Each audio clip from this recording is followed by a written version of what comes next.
بسم اللہ الرحمن الرحیم، والصلاۃ والسلام علی خاتم النبیین وعلی آلہ وصحبہ۔ السلام علیکم ورحمۃ اللہ وبرکاتہ۔ میں نے کافی انتظار کیا اس ولاگ کے لیے الفاظ تلاش کرنے کے لیے، اور الفاظ مجھے نہیں مل رہے کہ میں اب کس بات کا ماتم کروں، کس کا ماتم کروں اور کہاں کا ماتم۔ یہ جو دن دکھایا ہے قدرت نے، یہ ہمارے اپنے ہاتھوں کی کمائی۔ ایران کے جو پراکسی حزب اللہ ملیشیا لبنان کے اندر، اور جو اسرائیل کے لیے بہت بڑا خطرہ سمجھی جاتی تھی اور بہت سارے لوگ سمجھتے تھے، اس کا اسرائیل نے رگڑا نکالا۔ ٹھیک ہے، پچھلے کچھ عرصہ ہوا، میرے خیال 1.5 سال پہلے میں نے ایک ڈاکومنٹری دیکھی۔ اس ڈاکومنٹری کے اندر اس بات کا انکشاف تھا کہ القاعدہ کے خلاف تمام عرب ممالک، اسرائیل اور امریکہ کی خفیہ ایجنسیوں نے مل کے آپس میں القاعدہ کے خلاف لڑائی کی تھی۔ اور اس کے اندر یہ بھی بتایا گیا کہ ایران، اور جب عرب ممالک کہا جا رہا تھا تو اس میں ایران کا ذکر بھی تھا، سعودیہ بھی تھا، یعنی ایران اور سعودیہ القاعدہ کے خلاف ایک دوسرے کو ڈیٹا دیتے تھے۔ اور یہ بات تو بہت بچے کو معلوم ہے کہ القاعدہ کی قیادت کا آخری جو مستقر تھا وہ ایران تھا، اور ایران نے چن کے ان کو امریکنز کو بیچا تھا یا حوالے کیا تھا، لیکن بڑے ٹیکٹیکل طریقے کے ساتھ۔ شام کے اندر اور عراق کے اندر جب جو تھا وہ جنگ چھڑی ہے، اور ایران نے اپنا اثر و رسوخ محفوظ کرنا شروع کیا ہے، اور مقامی لوگوں نے پھر لڑائی لڑی ہے، اور امریکنز آئے ہیں ان مقامی لوگوں کو کچلنے کے لیے ان سپورٹ آف ایران، یعنی کہ ایران اور امریکہ ایک پیج پہ تھے۔ تو اس وقت القاعدہ کے جو لوگ افغانستان سے ان ممالک میں جا کے لڑنا چاہتے تھے اور مرنا چاہتے تھے، اس کو ایران نے سیف پیسج فراہم کیا، یہ اپنی جگہ پہ۔ اس کے بعد اللہ آپ کا بھلا کرے، ایران جو ہے چوتھے کے دن یہ دھمکی بھی لگا دیا کرتا تھا کہ ہمارا 5 ممالک کے اوپر قبضہ ہو گیا، اور 4 ممالک کے اوپر، اور 5ویں کے اوپر کسی بھی دن ہوا چاہتا ہے، اور 5واں ہمارا پاکستان، 4 کیپٹل کے اندر۔ وہ جو ان کے پاسداران انقلاب ہے، ان کے جو انچارج جرنیل ہوتے تھے، ان کا یہ بیان تو موجود ہے نا، اگرچہ ایران کے جواز کنندگان پاکستان کے اندر اس کو کرتے رہے۔ ہم ایران سے محبت کرنا چاہتے تھے، ہم ایران کے اندر آنے والے انقلاب کو سیلیبریٹ کرتے رہے کہ اسلامی انقلاب آیا ہے، اور لیکن وہ پتہ چلا صفوی انقلاب آ گیا، اسلامی نہیں آیا، کیونکہ انہوں نے تمام وہ سمبلزم اور تمام وہ چیزیں بحال کرنے کی کوشش، بلکہ جدوجہد، بلکہ تحریک شروع کر دی، جو کہ بنیادی طور پہ ایران کو صفوی تہذیب کی طرف اور صفوی نقطہ نظر کی طرف لے کے جاتی تھی۔ تو اس سے پتہ چلا کہ نہیں، یہ اسلامی انقلاب نہیں تھا، یہ شیعہ انقلاب بھی نہیں تھا۔ اگر اثنا عشری انقلاب ہوتا تو وہ آذربائیجان کا مخالف نہ ہوتا۔ خیر، اور دیکھیں یمن والے کون سے اہل تشیع، ٹھیک ہے نا، یمن والے تو اہل تشیع نہیں ہیں، وہ اثنا عشری تو نہیں ہے، وہ تو چاروں خلفائے راشدین کو مانتے ہیں اور پورے احترام کے ساتھ مانتے ہیں۔ لیکن موصوف جو ہیں، اللہ آپ کا بھلا کرے، ایران صاحب جو ہیں، وہ اچھل کے چھت کو بجتے تھے کہ ہمارے اتنے ہزار پاسداران ہیں، اور ریکروٹمنٹ کے لیے ہمیں کرم، پارا چنار، بامیان ہیں جی، اور اپنا کوئٹہ کے ہزارے سب دستیاب ہیں۔ فورس ہمارے پاس مرنے کے لیے ویلی ہے، مطلب کہ کافی زیادہ ابنڈنٹ ہے، ہم ان کو خرید سکتے ہیں، ٹھیک ہے۔ تو اس لیے ہمارا کوئی کیا بگاڑ سکتا ہے، اور ہم جناب مسلم ورلڈ پہ قبضہ کریں گے۔ اور جب وہ خانہ کعبہ کے اوپر جناب قبضہ کرنے کا دعویٰ کرتے یا نعرہ لگاتے، تو بہت سارے لوگوں کی جو تھی وہ چیخیں نکل جاتی کہ یار یہ آپ کیسی بات کرتے، کیوں ایک کنٹروورسی جنریٹ کرتے۔ اچھا، پھر ایران کے پاکستان کے اندر بھی اور دنیا بھر کے اندر پھیلے ہوئے بھی متاثرین ہر سال سوشل میڈیا پہ یہ کھپ ڈالنے کی کوشش کرتے ہیں، مظاہر علی اکبر نقوی سمیت، کہ وہ جو ایک مارچ ہوتا ہے، تو میں پھر بتا دیتا ہوں وہ مارچ کیا ہوتا ہے، بتا دیں پھر وہ مارچ کیا ہوتا ہے، ٹھیک ہے نا۔ ہاں، وہ اس دن بتا دیں گے کہ وہ جو 45 کلومیٹر لمبا مارچ پیدل ہوتا ہے، اس کے اندر 1 کروڑ بندہ آیا تھا، 4 کروڑ بندہ آیا تھا، 5 کروڑ بندہ آیا تھا۔ سوشل میڈیا کے اوپر بکواس کر کے انہوں نے کان کھائے ہوتے۔ اس مارچ کا اسلام سے کچھ لینا دینا نہیں۔ اس مارچ کا جو ہے، میرا مطلب ہے آگ پہ ماتم، یہ ساری باتیں یار یہ صفوی نقطہ نظر ہے، بلکہ بابیلین سیولائزیشن کی ہے. بابیلین سیولائزیشن کے اندر ہی ہوتا تھا نا یہ مارچ. چھوڑیں، اب میں تلخی پیدا نہیں کرنا چاہ رہا. یہ ساری چیزیں انہوں نے کی اور ہم جیسے لوگ چپ کر کے دیکھتے ہیں کہ یار آپ اچھے بھلے مسلمان ہیں، اس کے راستے پہ چلیے. آپ کس تہذیب، بابیلین سیولائزیشن ٹھیک ہے اپنے زمانے کی بڑی سیولائزیشن ہوگی، ایران اور عراق میں اس کی باقیات بھی ہوں گی، لیکن وہ پرانی تہذیب تھی یار. اس کے بعد اسلام آیا تو ساری تہذیبیں ختم ہو گئی. نہیں، ایران کو جناب صفوی تہذیب کے اوپر بھی بڑا ہے اور بابیلین کے اوپر بھی ان کو بڑا، ان کا سارا سمبلزم لے کے آنا ہے آپ، ٹھیک ہے نا. ہاں تو خیر سر، وہ آئے، مطلب کہ وہ رہے ہم چپ کر کے 1979 سے یہ باتیں سنتے اور برداشت. وہ جرمنی کے اندر، جرمنی جب آسٹریا پہ اٹیک کیا تھا تو کسی نے ایک افسانہ لکھا تھا کہ خیر وہ انگریزی کا افسانہ ہے کہ وہ میرے محلے میں آئے، اس بندے کو اٹھا کے لے گئے. میں چپ رہا کہ ٹھیک ہے وہ اس کو لے گئے ہیں جرمن، مجھے کیا مسئلہ ہے اس سے. پھر وہ میری گلی میں سے ایک بندے کو اٹھا کے لے گئے تو میں پھر بھی چپ رہا کہ ٹھیک ہے مجھے کیا ہے. پھر میرے ہمسائے کو لے گئے، میں پھر بھی چپ رہا. اور جب میری باری آئی تو میرے لیے بھی کوئی بولنے والا نہیں تھا، مجھے بھی وہ اٹھا کے لے. ٹھیک. اب ایران نے کبھی وہ سعودی عرب کو دھمکی لگاتا ہے، کبھی وہ جو ہے وہ اللہ آپ کا بھلا کرے یو اے ای میں گھس جاتی ہیں اس کی فوجیں، اس کے جزیروں کے اوپر قبضے کر لیتی ہیں. کبھی وہ کہیں چلا، کبھی وہ جو ہے وہ کویت کے اوپر دعوے دار ہو جاتا ہے. عراق کو تو پورا اس نے کنٹرول کیا ہوا ہے.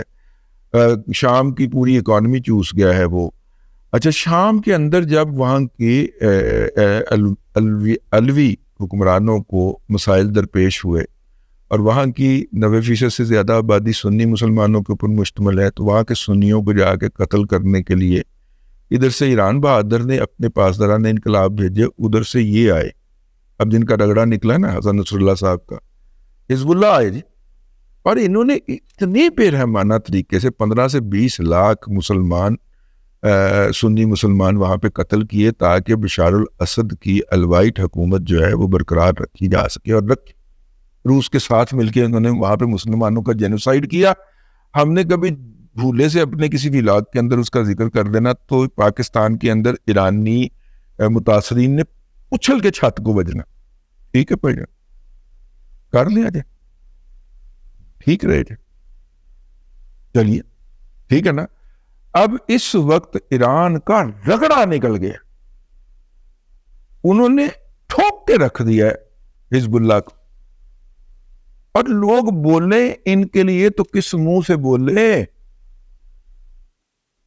عرب ممالک جن کو انہوں نے، جن کی زندگی جیرن کی ہوئی ہے 1979 سے اس صفوی انقلاب نے، اب وہ ایران کی حمایت کے اندر بولیں تو کس منہ سے بولے؟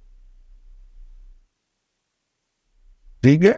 اور اس وقت کہا جا رہا ہے، میرا خیال اس کی نوبت نہیں آئے گی کہ جناب اب اسرائیل جو ہے نا وہ ایران کے ساتھ بھی فائنل شو ڈاؤن کرنا چاہ رہا ہے، اور جتنی اس کے پاس ٹیکنالوجی ہے وہ اسرائیل تو ایران کے اندر گھسا ہوا ہے.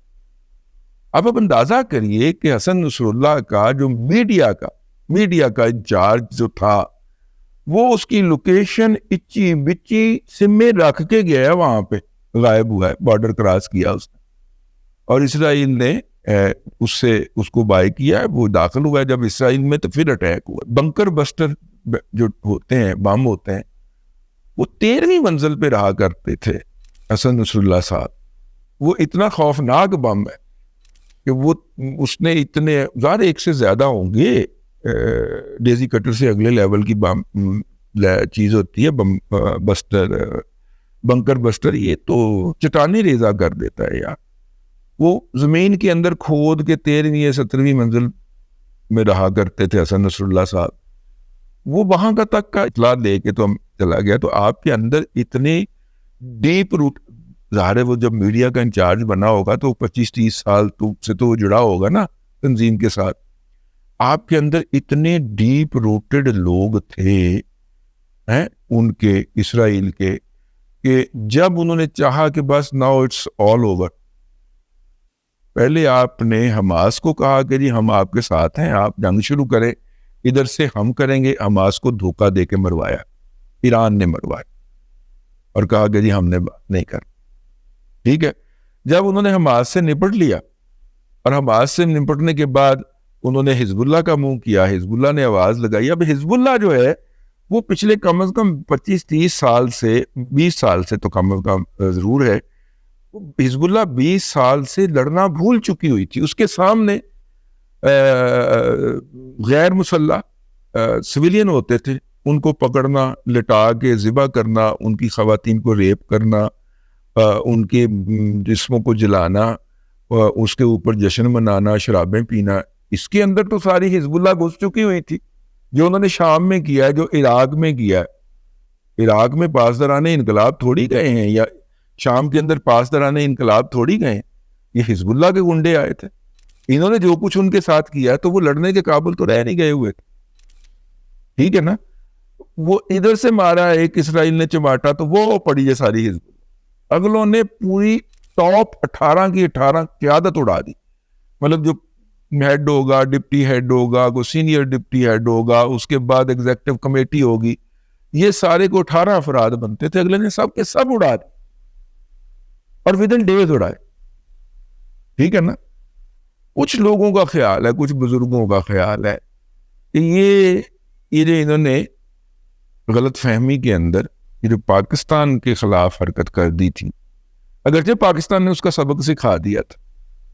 پاکستان غریب کی آہ ہے، بر صغیر کے اندر پسے ہوئے مسلمانوں کی آہ ہے پاکستان، اور جو پاکستان سے پنگا لیتا ہے اس کا حشر یہی ہوتا ہے جو ایران بہادر کا ہو رہا ہے۔ اب جو ان کے مذہبی رہنما ہیں، بلکہ اس وقت آپ کہہ دیں کہ مطلب اپنے فرقے کے اثنا عشری کے واحد مذہبی رہنما ہیں، انہیں شہر سے نکل کے ایک بحیرہ کیسپین پہ پاس کوئی پہاڑی سلسلہ ہے، اس کے نیچے جا کے کہیں پناہ کوئی انہوں نے بنایا ہوگا، میرا مطلب ہے کوئی اپنا تہ خانہ شہ خانہ، وہاں پہ جا کے چھپنا پڑ گیا ہے، کیونکہ اوپر پورا پہاڑ ہے، تو ڈیزی کٹر اگر مارتے بھی جائیں گے تو وہ اس تک پہنچتے پہنچتے بہت دیر لگ جائے گی، تو وہاں پہ جا کے وہ چھپ گئے، کیونکہ اسرائیل نے کہہ دیا کہ اب ہم آ رہے ہیں، تہران کے ساتھ بھی ہاتھ برابر کرنے آ رہے ہیں۔ اب تہران اور ایران کا سب سے بڑا شہر تہران ہی ہے، اور زیادہ تر آبادی وہیں پہ رہتی ہے، 8 کروڑ کی آبادی، 7 کروڑ کی آبادی ہے اس کی، ہیں جی۔ اور اگر اسرائیل جو ہے وہ ریئیکٹ کرے گا تو وہاں پہ بہت خون خرابہ ہوگا، اور لیکن اس وقت تمام تر وسائل کے باوجود بھی میری خواہش تھی کہ عرب ممالک میں سے کوئی ایران کی مدافعت میں کھڑا ہو، لیکن عرب ممالک کہتے ہیں کہ کس منہ سے کھڑے ہوں۔ یہ انہوں نے 1979 سے لے کے اب تک ہمارے ساتھ کیا نہیں کیا، پچھلے 50 سال ہی ہوتے ہیں تقریباً، 79 80 21 وہ ایئر ہو گئے، تو 45 ایئر میں انہوں نے کیا نہیں کیا ہمارے ساتھ، تب ہم کس منہ سے ان کی سپورٹ لے دے کے۔ ایک ملک ہے ان کے سامنے، وہ ہے قطر، جن کے ساتھ ان کے تعلقات جو ہیں وہ نیوٹرل ہیں، ٹھیک ہے۔ اور قطر بھائی جو ہیں وہ صلح کروانے والا ملک ہے، وہ لڑائی میں مدد دینے والا ملک نہیں ہے۔ قطر بھائی صلح کروا سکتے ہیں، تو وہ انہوں نے ڈول ڈالا ہوا ہے مذاکرات کا کہ یار مذاکرات کر کے کوئی بات کرنے، ہم تو مذاکرات کروانے والے لوگ ہیں۔ لیکن تکلیف مجھے بہت ہے، مسلمان مریں گے، اور میرا مطلب ہے کہ اسرائیل کو منہ دینے کے لیے کوئی بھی موجود نہیں ہے۔ وہ جس طرح چاہ رہا ہے، سیدھا لٹا کے الٹا لٹا کے قتل کر رہا ہے، ٹھیک ہے، وہ جس طرح چاہ رہا ہے آگ لگا رہا ہے جسموں کو، وہ جس طرح چاہ رہا ہے خون ان کے جسموں کے حصے کاٹ رہا ہے، اس کی فوجی جس طرح چاہتے ہیں، اور وہ بھی انڈیا سے اپنے مدد کے لیے ہند کو بلا رہے ہیں، ٹھیک ہے۔ یہود جو ہے وہ حنود کو بلا رہا ہے، اور حنود بھاگا بھاگا جا رہا ہے اپنے مسلمانوں کے خون سے اپنی نفرت کی آگ بجھانے کے لیے۔ لیکن یہ تمام لوگوں کو دھمکیاں لگانے، بڑکیں لگانے، ان کے ساتھ پنگے بازی کرنے سے پہلے ایرانیوں کو کچھ تو غور کرنا چاہیے تھا، سوچنا تو چاہیے تھا، کہیں پہ رک کے ملا مروا گیا۔ اب تک کے لیے اتنا ہی. اگلے ولاگ کے اندر پھر آپ کی خدمت میں حاضری ہوگی. اللہ تبارک و تعالیٰ آپ کو آسانیاں عطا کرے اور آسانیاں خلق خدا میں تقسیم کر توفیق.